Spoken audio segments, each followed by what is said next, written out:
na owakoma papa magana papa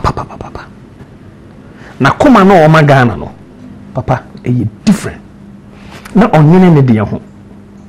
de na ohwehwa ne se Ghana ebe konenim papa no akoma wonti na amanyame mpo ani gye no ho na osaso do nyame ya hia papa kofo obetra Ghana kunya so obo no ho moden pa in fact ya kan man panifo mo bo mo moden wo man kan na impa papa kofo ka ho bi o ya de papa na fe ya mara na nado dan kwakufu adoso ni o nsu bempa de se obi samia menim san krofo ka se onokwa na nado my favorite adenti good so unu nipa wa chiri na won ben no a wa hwe ya unu sa de otie ade sa oben no hwe ebrebi openi na oni mi din komo na o kan sembi di o ka kire me ne se asemo kan no unso obi kan sem o wana no hu e no obi kan sem firi na kuma musu a hu asema papa ne katum se ni sunsun ne kasaye e ma mi hu se e danna me de pay masem o se na me nipa ba bia meduri e de na me hwehwe anka me mpem ba bi ntran nwere me ho na still me pese me be di o man so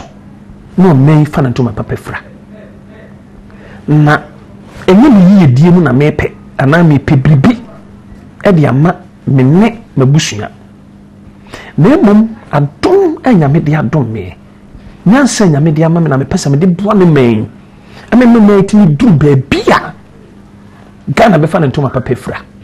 na nka efa yedie eye me nko a ba bia me nyina duri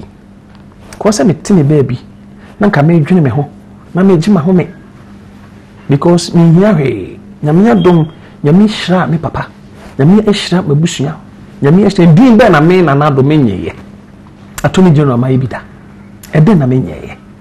o president ko famo mu be dijuma bebre flag bearer yi ya chusu me ama sabi obiani medjuma papa me yeye e de bo me to se nka me tra da bi dwene me ho na nka me din papa no a me ja to ho bra na sabi me MP na se minister no ana se we no sa edina tena wa de ko na so emiya se me te wona me se Ghana nko emuru ba bia o se Ghana ko dura me da me ntimi na eminti na me pese nyame nyamadom na nyame emfo me nhye me nsa na me susu me nkyere de metumi aye papa ne kansa ne enisu atata me me nso kase firi na koma mu leader sei na Ghana yehia na mpa so papa betra Ghana konya so oba no na achia obi Ghana no beka no kure bia nya politics asembia propaganda bia nim se na ade na sei kura na sei kwan benso na minipa papa Ghana si kasem na nye in fact nyamini ni panim ni enema bi koso a me mfa nhye o ma pani John Mahama because ono wakoma papa me mum krofo bi adwuma de bi ko hihye o monsa eni no kra ma papa no o mu disappoint papa no amma enema bi ayedin ena papa no so no kwan bi so no na kosin ko gyina enema bi so nem so no so ma no ho kwan bi so nyama bi ben sana na nka wo gyina on se sebe imprediasa enkrofo bebre ka Ghana fo bebre so ka na eno kra so ti se nimya ene ni nkrofo bi ema eya kwesa se omu kwa na omu fom Ghana niema on se impenifo bi positions ma omu ase na omu fom ase omu pentem Ghana sika no ase ye fom eno na me osu bempa mi hu na me ntimi ntrasen enye di ko papa nyame ni panim ni Ghana wo hyebre papa wo na esu impenifo bi amwa afi we die eye sebe oba ututu opam ohye ufuntum asase ansa na watimi adua e funtum bre nti yenu nso ntwan ope president bia betran Ghana konwa so an first 1 year enema nye right nyama ye basa sabde no me toto nyama na me gitu mpa safia ye kosimo no ni fie mienu ni nyensem ho no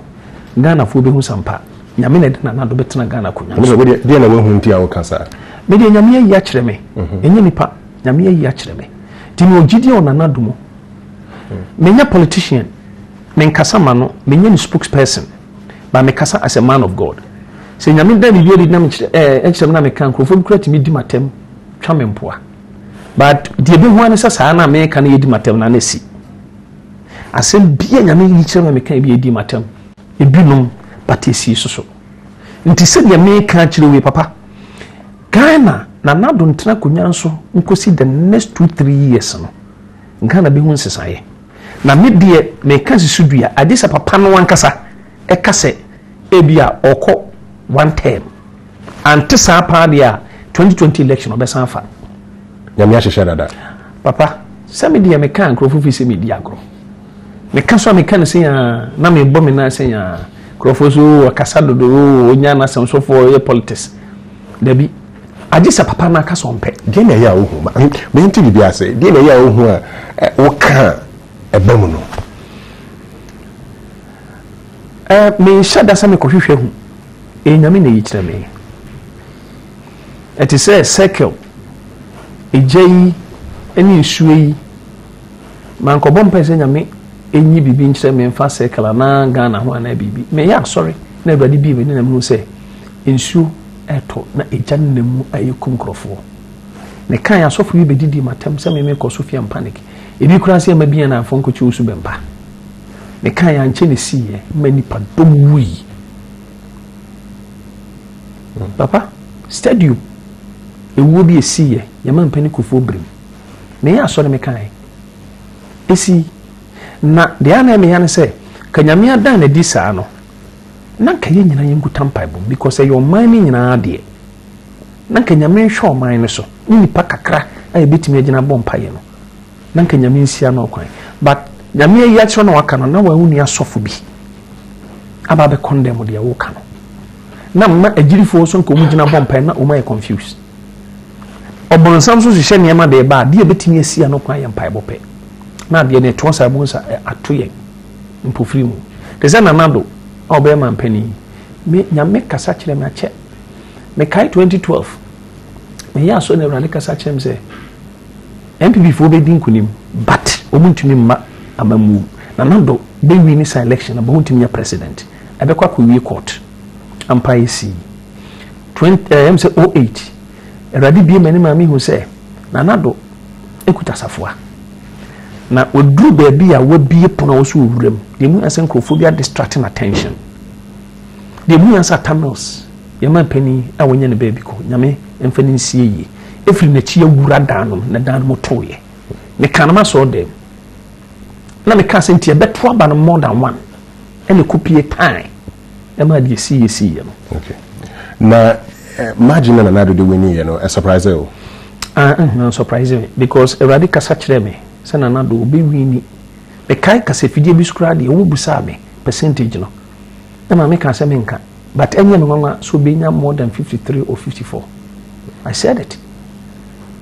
papa me ka no kra kire wo me kan kra se nipa kra anto aba na nyame abofo ba beto aba na mananado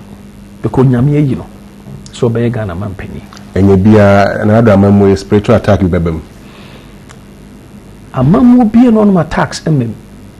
because obronsa ma agenda emanation bia afibia mu obronsa efeni Lucifer oni ni spokesperson efeni Satan any the great dragon Leviathan Belial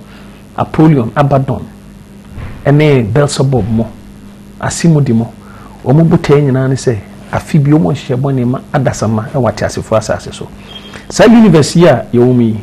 e Lucifer ena no ye in charge nyame edise Lucifer nsa satam no ne friend the anointed cherub nyame said that building the throne Emmanuel Garden of Eden and angels are now university nyina no omo hyanase ti no